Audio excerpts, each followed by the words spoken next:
Remarkable, the Knight says. I can't decide if they're naive or impressive. It's not human nature to kill, Ox. You must be trained to do it. If you want to be effective, at least.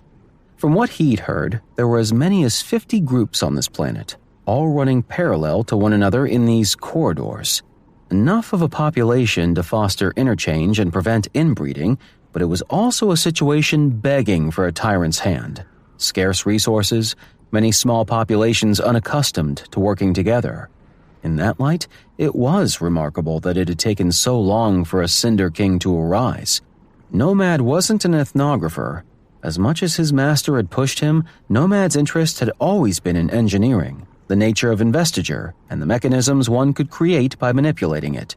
Still, he had training from Wit about the nature of stories and the people who told them, so he recognized that these people's stories were bound to be fascinating, enough so that part of him wished he could stay and learn them. But the pursuit, the chase, ever loomed. It drove away all other thoughts, like a predator ravaging a once placid flock. He couldn't linger. He had to get away. So he watched keenly, instead of asking for more information. And well that he did, for he soon spotted a ship coming to check on the fallen scout. A single vessel, larger than most, perhaps the size of a small bus. Its ornamented sides glowed golden in the ring light. He pointed it out. That's the Cinder King's own ship! The Cinder King's own ship? By itself? Damnation, what was going on? Why would he come on his own? It makes no sense. His frown deepened as he saw the man himself stroll out onto the deck, hands behind his back, eyes burning in the twilight. The ship parked in the sky, hovering, with the Cinder King standing at the bow.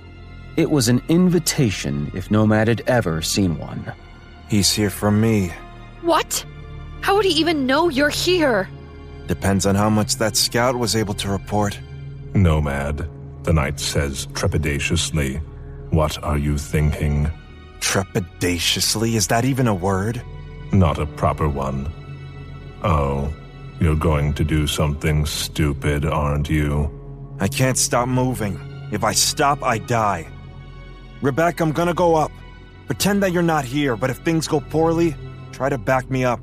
How will I know if things go poorly? I'll most likely come crashing through one of those windows. If I'm lucky, I'll do so of my own choice.